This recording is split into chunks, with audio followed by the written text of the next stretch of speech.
Ibinida ni Kiko Pangilinan sa Negros Occidental ang naipasa niya noong mga batas.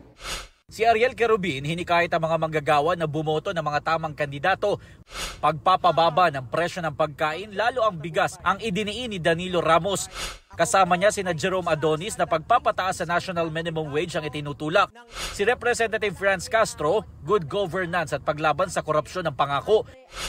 Paglaban sa dinastiya sa politika ang isinusulong ni Leody de Guzman. Nais ni Atty. Sunny Matula na bigyang insentibo ang mga mag-asawang 50 taon ng kasal. Binigyang diin ni Senator Francis Tolentino ang pagtanggol sa West Philippine Sea. Nangako ng tulong sa agriculture at fisheries sector si Representative Camille Villar. Reforma sa sektor ng agrikultura ang isa sa mga itinutulak ni Benhur Abalos.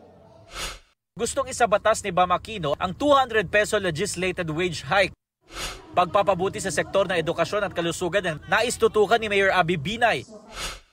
Kapakanan ng mga taga Mindanao ang pangako ni Senator Bong Revilla.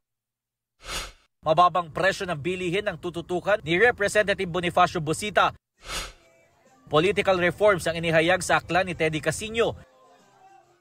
Youth empowerment ang binigyang halaga ni Senator Pia Cayetano sa Iloilo City. Magna Carta para sa barangay officials ang isinusulong ni Atty. Angelo de Alban. Paglapit ng serbisyong medikal sa taong bayan ang prioridad ni Senador Bongo. Nagtungo sa Hagna, Bohol si Ping Lacson. Si Atty. Raul Lambino idiniin ang kahalagahan ng peace and order sa bansa. Pensyon sa mga magsasaka at mangingisdang ikinampanya ni Senador Lito Lapid. Trabaho at kabuhayan para sa mga mahihirap ang itinutulak ni Congressman Rodante Marcoleta. Libreng pabahay para sa mahihirap at mga biktima ng sakuna ang nais ni Manny Pacquiao. Pagtatayo naman ng malasakit center sa mga pribadong ospital ang isinulong ni Dr. Richard Mata. Pagbuo naman ng trabaho ang itinulak ni Atty. J.V. Hinlo.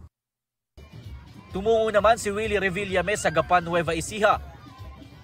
Patuloy naming sinusundan ang kampanya ng mga tumatakbong senador sa eleksyon 2025. Jomer Apresto nagbabalita para sa GMA Integrated News.